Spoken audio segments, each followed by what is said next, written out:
꿈은 사라지고 바람에 날리는 낙엽 내 생명 오동이 닮았네 모진 바람을 거의 견디리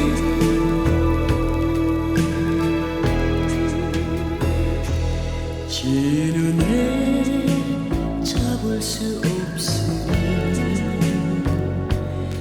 인생은 허무한 나그네 봄이 오면 꽃 피는데 영원히 나는 가네.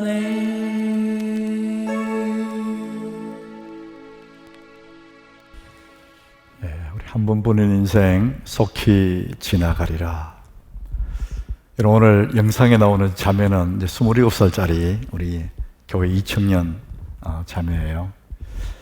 근데 이 수잔나라는 이 노래의 그 영화 내용에 주인공 수잔나는 19살짜리 꽃다운 청춘이죠. 이 영화가 60년대 말에 이렇게 그때 만들어진 영화인데 70년대 오면서 그 시대에 우리 젊은 청춘들의 이 가슴을 흔들었던 그런 영화라고 합니다. 이 수잔나라는 이 영화 속의 이제 주인공인데 그 19살 때에 이제 막 꽃이 피는 그런 청춘 수잔나가 이 뇌에 종양이 생겨요. 그래서 6개월 시한부 판정을 받아요. 이제 그 노래가 그렇잖아요. 봄이 오면 꽃이 피는데 내 인생은 이제 영원히 간다. 지는 애 잡을 수 없고 인생은 허무한 나그네 이렇게 노래를 해요. 여러분, 오늘 그 주보 표지에 예쁜 아가씨가 강가에 앉아 있어요. 그리고 흐르는 강물을 바라보고 있어요. 우리는 이 세월을 흐르는 강에 많이 비유하지 않습니까? 문학적인 요소로 또 시적인 표현으로 이 세월의 강이 흘러가는데 우리는 모두 그 세월의 강가에 앉아 있는 것이죠. 천천히 소리 없이 흘러가는 것 같지만은 그 세월의 강은 인생들을 쓸어갑니다.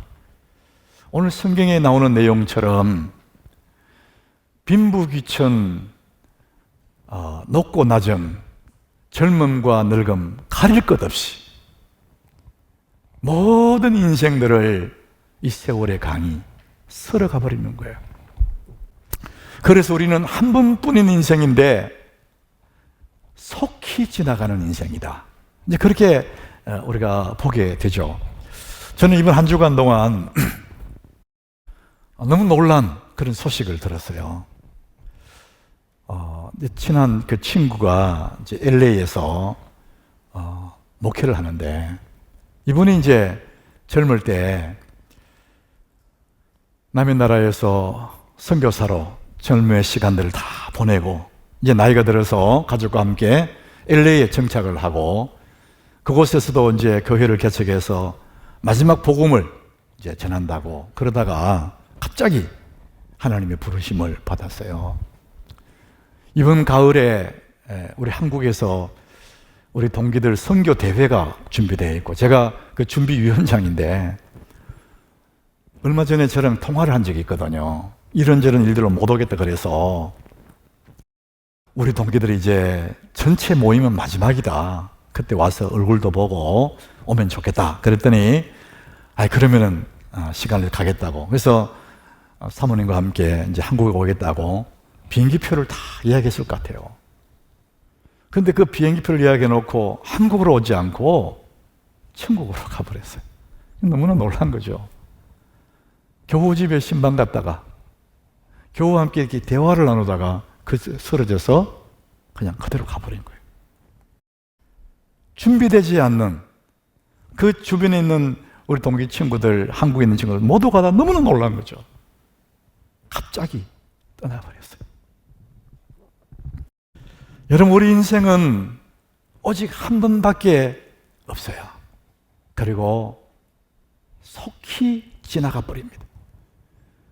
준비되어 있지 않는 어느 날 어느 시에 나라는 인생이 끝나버리는 거예요. 오늘 우리 시편 90장 읽었는데 하나님의 사람 모세의 기도 이렇게 표제에 기록되어 있어요.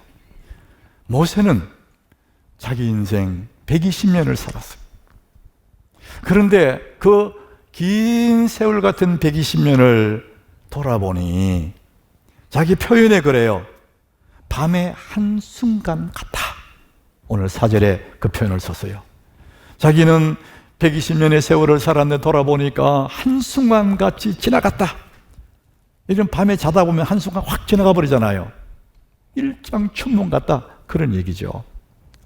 여러분, 우리가 100년을 살든지 70년을 살든지 인생은 한 번뿐이고 그리고 속히 지나가는 것입니다.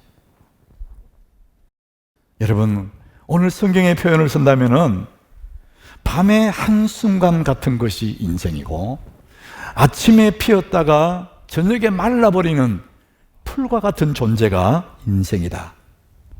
자, 그러면은 한 번뿐인 인생이고 신속히 지나가 버리는 것이 인생이라면은 우리가 어떻게 해야 어리석은 인생이 아니라 지혜로운 인생이 될 수 있을까? 오늘 성경은 그렇게 가르쳐요. 내 인생 남은 날을 세어보라. 한번 따라합시다. 남은 날을 세어보라. 이런 남은 날을 세어보면은 사람이 아무렇게나 살 수가 없어요. 우리가 바쁘게 살다 보니 우리가 오래 살 것 같고 영원히 살 것 같으니까 정신없이 살지, 남은 날이 점점 짧아진다는 것을 의식하면은 우리 삶을 함부로 살아갈 수가 없어요. 그래서 모세도 하나님께 기도합니다.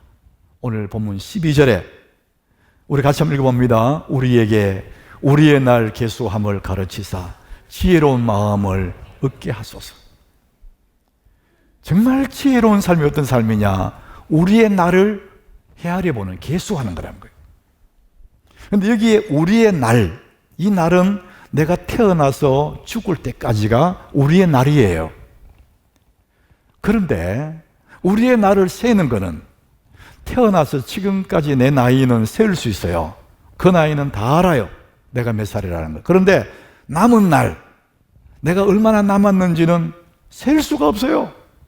그러니까 우리의 날을 센다는 이야기는 살아온 날은 알겠는데 남은 날을 셀 수 없으니 하나님 앞에 남은 날을 세는 마음으로 살게 해달라고. 그게 지혜로운 사람의 모습이라는 것이죠. 여러분, 얼마나 더 살 것 같습니까? 아무도 내 남은 날을 알 수가 없어요. 성경은 우리의 남은 날을 말해주지는 않아요. 그런데 한 가지 단서를 줍니다. 오늘 10절입니다. 10절. 우리의 연수가 70이요 강건하면 80이라 그래요. 그러니까 삶의 기한, 어떤 사람은 70, 어떤 사람은 80. 이 삶의 길이를 정해놨다는 겁니다. 물론 숫자적으로 70년이다 80년 그렇게 말하는 건 아니지만 이 성경이 말하는 핵심이 뭐냐? 사람마다 나름대로 자기의 살 날, 우리의 인생의 길이가 정해졌다. 근데 지금 모세는 자기 자신은 120년 살았거든요. 그의 형 아론은 123세까지 살았대요. 누나는 미리암, 그 누나는 더 오래 살았어요. 그런데 자기의 표현은 우리 연수가 70이고 강건하면 80이다 이렇게 얘기를 합니다. 그런데 그렇게 말하는 모세의 생각 속에는 뭐가 있냐?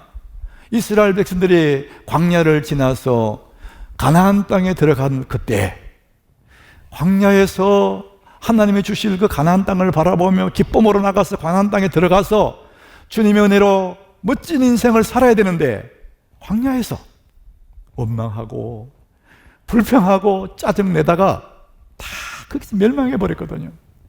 모세는 그게 너무 안타까운 거예요. 정말 멋진 삶이 있었는데 광야에서 다 죽어.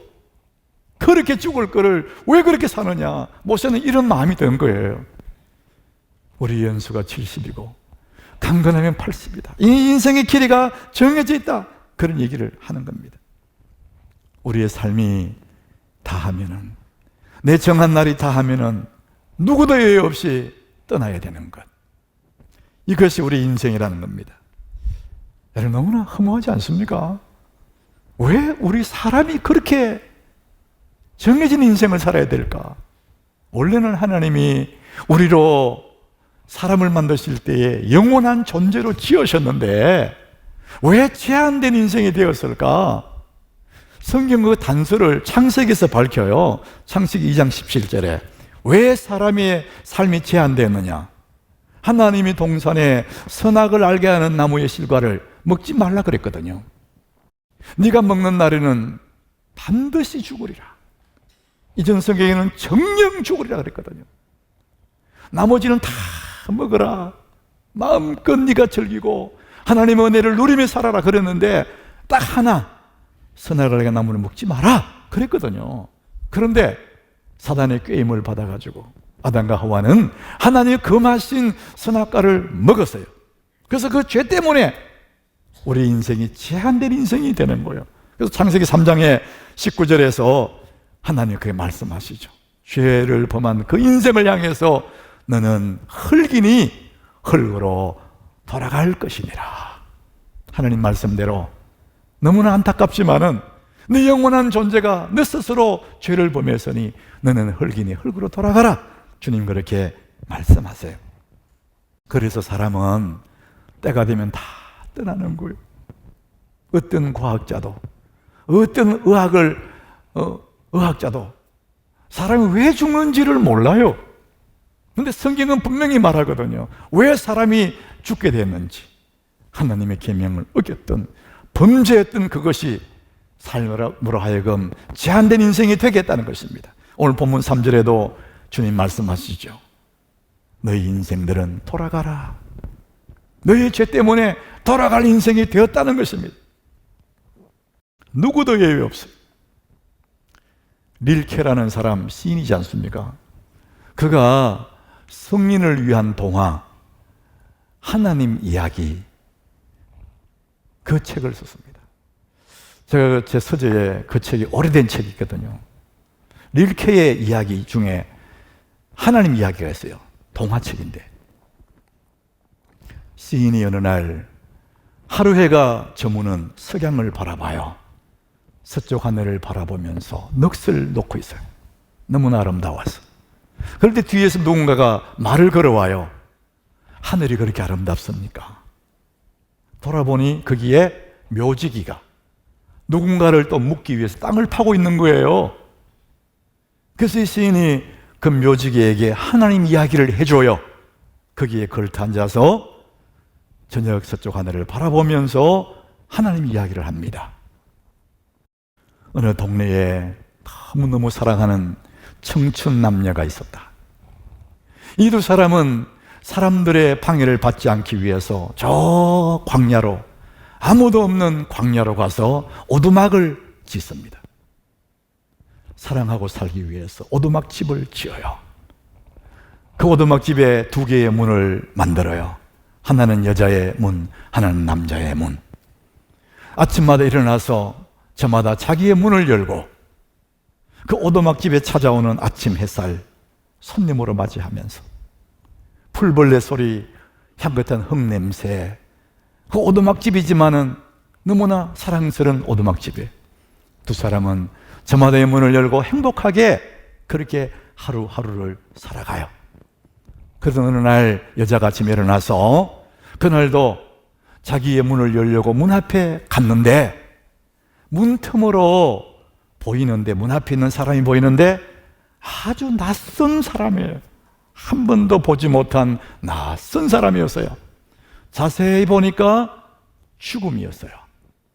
여자는 너무나 놀라서 문을 쾅 닫아버려요. 남자가 일어나서 자기의 문을 열려고 자기 문 앞에 갔는데 여자의 문 앞에 있던 그 죽음이라는 낯선 손님이 어느덧 남자의 문 앞에 탁 서는 겁니다. 들어오려고. 두 사람은 그날로 문을 열지 못해요. 이것이 하나님 이야기입니다.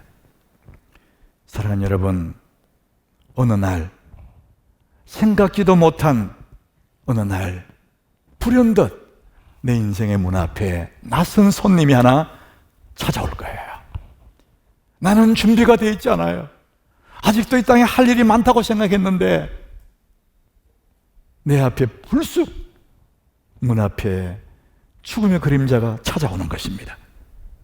그러므로 어느 날 어느 시에 내 인생의 문 앞에 죽은 눈이 찾아올지는 아무도 모릅니다. 그래서 우리는 늘 성경대로 말하면 깨어 있어야 되고 준비되어 있어야 됩니다. 그래야 우리의 삶이 불안하지 않는 것입니다. 사람들은 다 때가 되면 죽는다는 거 다 알고 있어요. 근데 그걸 잊고 살 뿐이에요. 사람들이 죽으면 너무나 신비로운 거잖아요. 근데 그 신비로운 죽음에 대해서 우리가 알고 있는 그 세 가지가 있습니다. 첫 번째는 나는 반드시 죽는다는 것. 다 알고 있어요. 두 번째는 내가 죽으면 빈손으로 간다. 이거 알고 있어요. 그 많던 친구, 많던 재물 다 두고 빈손으로 가야 돼요. 세 번째, 내가 이 세상을 떠날 때는 나 혼자 죽음의 강을 건너가야 된다. 아무도 따라올 수 없습니다. 엄마도 아빠도 사랑하는 사람도 내 죽음에 가는 그 길에 동행해 줄 수가 없습니다. 나 혼자 죽음의 강을 건너가야 돼요. 이게 우리가 알고 있는 미스테리 같은 죽음에 대한 세 가지예요. 우리가 모르고 있는 죽음에 대해서 알 수 없는 또 세 가지가 또 있어요. 첫 번째가 언제 죽을지 몰라요. 반드시 죽는데 언제 죽을지. 두 번째, 어디서 죽을지 몰라요. 세 번째, 어떻게 죽을지 모르는 거예요. 우리가 다 아는 것 같이 뭐 대단한 사람 같이 말하지만 너무나 단순한 거, 내가 언제 죽을지, 어디에서 죽을지, 어떤 모습으로 세상을 떠날지 아무도 모릅니다. 우리의 인생은 길이가 정해져 있습니다. 자, 그래서 우리는 더욱더 이 정해진 길이 속에서 우리 인생을 살아가는데 대부분의 사람들이 우리의 정한 날 그 인생의 길이 속에 살아가는데 세 가지를 선택하며 살아갑니다. 첫 번째가 직업이에요. 이 땅에 사는 사람, 모든 사람이 직업을 가지고 있습니다. 물론 일 안 하는 사람도 있지만 그것도 직업이에요. 놀고 먹는 것도 직업이에요. 여러분, 왜 사람이 직업을 갖나요? 성경이 얘기하잖아요. 너는 땀을 흘려야 먹을 것을 취한다. 인간이 죄를 지은 이후부터 땀을 흘리게 되어 있어요. 직업을 갖게 되었습니다. 그래서 직업은 우리 삶에 굉장히 중요합니다. 우리가 제한된 인생을 사는데 그 많은 시간을 일터에서 보내게 돼 있어요. 여러분의 삶의 가장 많은 시간은 직장, 일터에서 보내게 돼 있습니다. 그렇기 때문에 일이 굉장히 직업이 중요한 거예요. 많은 시간을 거기서 보내니까. 그런데 또 하나는 사람들이 자기를 알릴 때 명함을 만들지 않습니까? 그 명함은 꼭 자기 직업을 써놔요. 어떤 기업이면 기업 이름도 쓰고 직위를 써놔요. 그것이 자기라고 내는 겁니다. 그만큼 직업과 내 삶은 떨어질 수가 없는 거예요. 그래서 첫 번째가 직업을 선택합니다. 두 번째, 배우자를 선택해요. 여러분, 배우자 선택은 직업의 선택보다도 어쩌면 더 중요한 선택입니다. 누구와 살아갈 것인가? 엄청 중요하죠. 부모와의 시간은 잠깐이지만 배우자와의 시간은 죽을 때까지 가는 거예요. 그러니까 배우자가 굉장히 중요합니다. 그래서 우리가 배우자를 선택할 때는 굉장히 신중하고 기도하면서 신중하게 선택해야 되는데, 우리 젊은 청년들 믿음 좋아 보이는데 배우자 선택할 때 보면 너무나 실망이 돼요. 우리 부모된 여러분들 자녀는 마음대로 안 된다 그 말을 하지 않습니까? 그렇기 때문에 그 아이가 어릴 적부터 그 아이의 직업이 선택하는 것도 중요하지만 그보다 더 중요한 것은 뭐냐? 이 아이의 행복을 좌우하는 것은 배우자거든요. 그 중요한 일을 어릴 적부터 가르쳐야 되는 거예요. 너는 하나님을 사람과 가정을 이루어야 돼. 이것을 계속 가르쳐야 됩니다. 그만큼 중요하다는 것이죠. 우리 결혼 생활에 결혼은 잠시 하지만은 결혼 생활 살아가는 그 시간들은 길지 않습니까? 결혼 생활에서 중요한 영향력을 미치는 요소가 뭘까? 여러분 생각해 본 적이 있나요? 젊은이들이 결혼하기 전에 사람을 선택할 때 그 중요한 요소는 대부분이 외모를 봐요. 외모. 근데 그건 잠시고 결혼 생활 속에서는 외모가 전혀 영향을 안 미칩니다. 자기 아내가 이쁜지 남편이 잘생겼는지 보이지를 않아요. 오히려 옆집 아줌마가 더 이쁘게 보여요. 옆집 남자가 훨씬 좋아 보인다니까요. 안 보여요. 여러분 살아보면 알게 됩니다, 여러분. 결혼하기 전에는 외모가 선택의 중요한 요소가 되지만은 결혼 생활은 전혀 아닙니다. 그래서 결혼 생활에 가장 영향을 많이 미치는 그것이 뭐냐? 바로 그 사람에게는 보이진 않는 내 속의 성품이에요. 성격. 성격이 55%.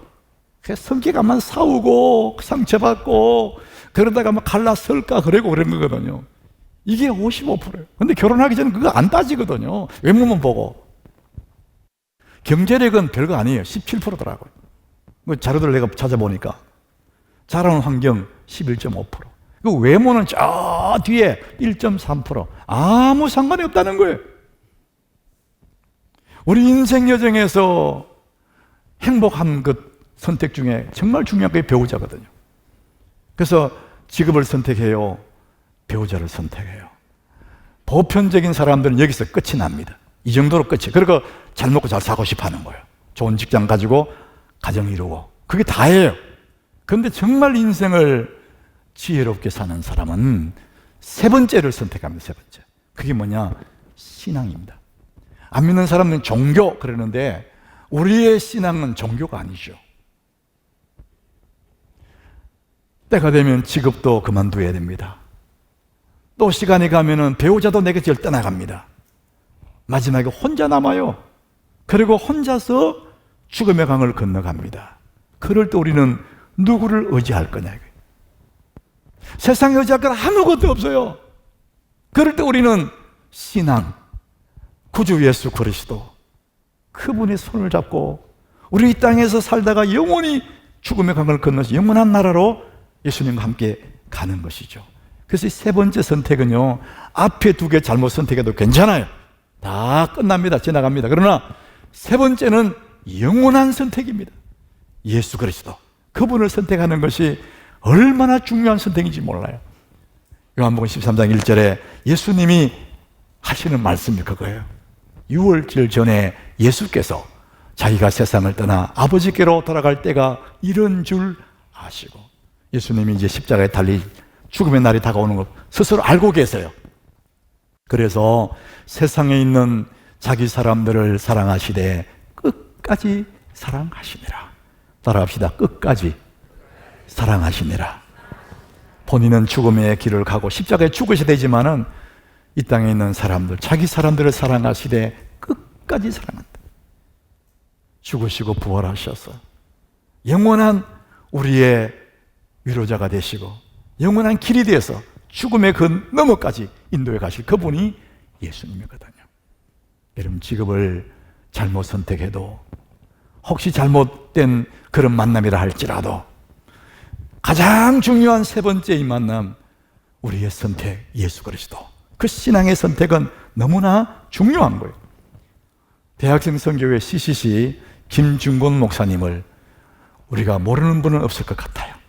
우리가 CCC 멤버는 아니라도 그분을 다 알지 않습니까? 이분이 얼마나 주님을 사랑했던 사람인데, 그 당시에 일간지에 예수 칼럼을 썼어요.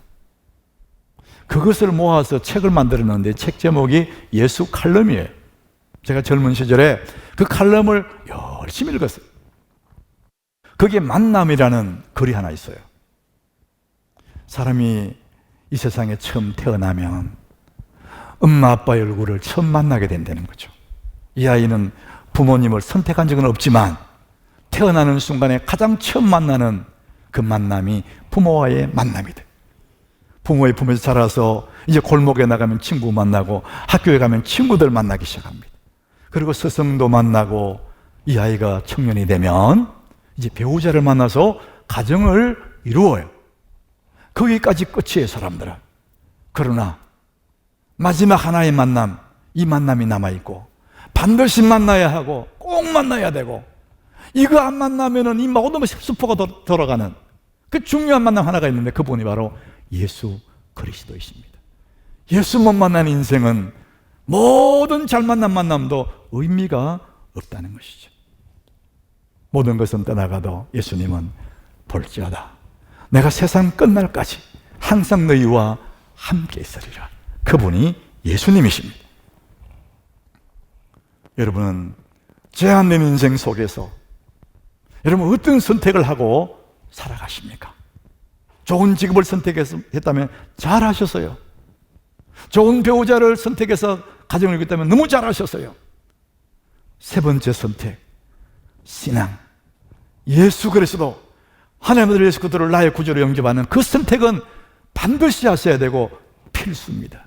그래야만이 내가 세상을 떠나갈 때 허무한 인생이 아니에요. 해는 서산해지고 낙엽은 떨어지고 그런다 할지라도 예수 그들을 나의 구주로 믿는 그 사람은 아무 상관이 없습니다. 사랑하는 여러분, 여러분의 세 번째 선택, 예수님을 여러분 구주로 영접하시기를 축복합니다. 우리의 관심은 이 땅에서 오래 사는 거예요. 사람들이 좋은 직장, 좋은 직업을 구하고 가정을 이루어서 재미있게 오래 사는 거거든요. 근데 우리 인생은 제한됐다죠, 제한. 다 오래 살고 싶으면 제한됐어요. 근데도 사람들은 건강을 챙기고 운동을 하고 몸이 아프면 병원에 가서 약도 지어 먹고 왜? 건강하게 오래 살고 싶으니까. 저는 이 목회자의 마음, 아비의 심정으로 저는 우리 하나님께 속해 있는 모든 사람들이 건강하게 오래 살기를 바라요. 산 날 동안에 건강해야 되잖아요. 근데 그게 우리 마음대로 되는 건 아니죠. 아무리 애를 써도 내 삶의 이 기한을 넘어설 수가 없어요. 제한된 인생을 사는 겁니다. 우리가 병원에 가서 의사가 우리에게 중한 병을 진단 내리면은 기어가는 목소리로 물어보죠. 다 그렇게 물어봐요. 선생님, 내가 얼마나 더 살 수 있을까요? 더 살고 싶다는 거 아니에요. 근데 여러분, 우리 삶은 제한됐다는 거 꼭 기억하셔야 됩니다. 제한된 인생입니다. 우리는 더 오래 살고 싶지만 우리의 관심은 온통 오래 살고 싶은 건데 하나님의 마음은 잘 사는 거예요. 여러분, 잘 사는 것이 훨씬 중요합니다. 다 우리 오래 살고 싶지만은 그 오래 사는 것도 잘 사는 건 맞겠죠. 근데 잘 사는 것은 오래 사는 것을 포함하고 있습니다. 우리의 관심은 잘 오래 사는 것이고 하나님의 마음은 잘 사는 거예요. 어떻게 사는 것이 잘 사는 걸까? 오래전에 SNS로 글을 하나 저한테 보낸 글이 있었어요. 어느 대학 교수의 이야기예요. 강의실에서 이미 결혼한 그 주부 학생을 앞으로 불러내요. 그리고 이 칠판에다가 네가 좋아하는 사람들, 그 사람들 20명을 적어라. 가족도 좋고 친척도 좋고 친구들. 그래서 이 주부 학생이 20명의 이름을 쭉 적었어요. 그 다음에 교수가 말합니다. 그 중에 네가 좀 덜 중요하다고 하는 사람 한 사람을 지워라. 한 사람 지우고 나면 19명 남잖아요. 그 다음에 그 중에서 또 덜 중요하다고 생각하면 또 지워라. 이렇게 계속 지우고 갔는데 마지막에 4명이 남았어요. 친정엄마, 친정아버지, 남편, 아이 4명 남았어요. 교수가 또 말합니다. 그 중에서 네가 덜 중요하다고 한 사람 한 사람을 지워라. 그 주부는 펜을 들어서 아버지를 지웠어요. 아버지 여러분, 다 지워집니다. 아이고 딸 하지만은 싹 지워버립니다. 이제는 엄마 남고 남편 남고 아이 남았어요. 셋이 남았어요. 근데 또 얘기합니다. 셋 중에 덜 중요하다고 생각한 사람 지워라. 눈물을 흘리면서 엄마를 지웠어요. 부모 여러분, 너무 자식에게 목을 맬 필요 없습니다. 지웁니다. 이제는 남편 하나, 아이 둘만 딱 남았어요. 사람들이 가슴이 조마조마했어요. 또 다시 얘기하는 거예요. 둘 중에 하나 지워라. 이 부인은 눈물을 흘리면서 아이를 지웠어요. 사람들이 너무나 놀랐습니다. 아니, 남편 죽고 내가 아이를 지웠을까? 이 부인이 대답을 해요. 세월이 가면 부모님은 나보다 먼저 떠날 거니까 지웠다는 거예요. 세월이 가면 아이들이 성장해서 부모 곁을 떠날 거니까 지웠답니다. 끝까지 내 옆에 남아있을 사람 남편이니까 남겼다고. 훌륭한 아내죠. 우리 생각할 때 훌륭한 아내예요. 그런데 하나 더 나갔어. 그러면은 이제 흑판 남편 하나 있어요.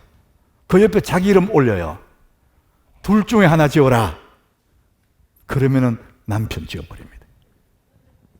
안 그래도 미워 죽겠는데 30이 뭐 남편 지어버려요. 가정의 중요한 가정의 소중함을 얘기하기 위해서 만들어낸 얘기라고 생각합니다. 그런데 저는 한 단계 더 나가 봅니다. 그런 흑판에 내 이름이 남아 있어요. 옆에 예수님을 기록해요. 그리고 예수님께 물어봐요. 예수님, 둘 중에 누구를 지울 거예요? 물었을 때 예수님은 한치의 망설임도 없이 나를 지우지 않고 자신을 지워버리는 거예요. 내가 너를 위해 십자가를 칠 거야. 너는 이 땅에 생명을 얻어야 돼. 예수님은 나 같은 죄인을 대신해서 나를 지우지 않고 자신을 지우고 죽음의 십자가를 지고 갈보리 언덕으로 올라가시는 거예요. 우리가 부르던 찬송이 그겁니다. 예수 나를 위하여 십자가를 칠 때 세상 죄를 주시고 고쳐 당하셨네. 잠시의 망설임도 없이 자기를 지워버리는 그분이 하나님의 아들 예수 그리스도십니다. 마태복음 26장 28절에 예수님이 친히 하시는 말씀, 이것은 죄 사함을 얻게 하려고 많은 사람을 위하여 흘리는 바 나의 피 곧 언약의 피니라. 내가 너를 대신해 십자가에서 피를 흘린다는 거예요. 너를 위해서 내가 피를 흘리는데 생명의 피, 언약의 피, 기꺼이 너를 위해서 나를 지울 수 있어. 예수님이 그렇게 말씀하시죠. 이 예수 그리스도를 믿는 자들은, 그 다음에 요한복음 5장 24절에 이분을 믿는 자들마다, 이 예수를 믿는 자마다 내가 진실로 너희에게 이르노니 내 말을 듣고 또 나 보내신 이를 믿는 자는 영생을 얻고 심판에 이르지 아니하나니 사망에서 생명으로 옮겼느니라. 우리에게 영생을 주시려고, 우리가 이 땅의 삶뿐만 아니라 이 사망에서 생명으로 옮겨가시려고 예수님은 당신을 지워버리는 겁니다. 사랑하는 여러분, 우리가 잘 사는 비결, 제한되는 인생에 지혜롭게 살아가는 비결, 가장 중요한 첫 번째가 하나님 아들 예수 그리스도를 나의 구주로 영접하는 것입니다. 이것이 가장 잘 사는 선택이에요. 직업을 잘못 선택해도 때가 되면 지나갑니다. 혹시 잘못된 그런 만남이 있다 할지라도 때가 되면 다 지나갑니다. 그러나 마지막 세 번째, 하나님 아들 예수 그리스도를 만나지 않으면 내 인생 전체가 수포로 돌아가는 것입니다. 마가복음 8장 36절에 사람이 만일 온 천하를 얻고도 우리 온천을 못 얻어요, 사실은. 그러나 만약에 온천을 얻는다고 할지라도 자기 목숨을 잃어버리면 무엇이 유익하겠느냐? 그 모든 선택이 잘 됐다 할지라도, 모든 것을 얻었다 할지라도 자기 목숨을 잃어버리면, 영혼의 형벌에 들어간다면 저게 뭐가 유익하겠냐? 우리가 하나님의 아들 예수 그리스도를 나의 구주로 영접해야 될 이유, 가장 큰 이유가 이겁니다. 사랑하는 여러분, 이미 예수를 믿었다면 하나님 앞에 여러분 감사하시기 바랍니다. 아직도 예수님을 구주로 믿지 않는 자신이라면, 가족들이 있다면 우리는 오늘 이 시간이 내 인생의 기회인 줄 알고 하나님의 아들 예수 그리스도를 나의 구주로 영접하셔야 됩니다.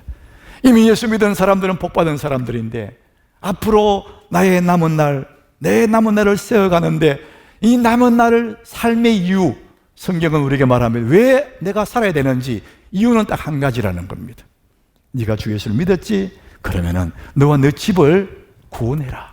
내 집, 이게 오이코스입니다. 내 주변에는, 예수 믿는 내 주변에 아직도 구원받아야 할 8명에서 15명이 있다는 겁니다. 나를 통해서 구원받을 그런 영혼들이 오이코스가 있다는 거예요.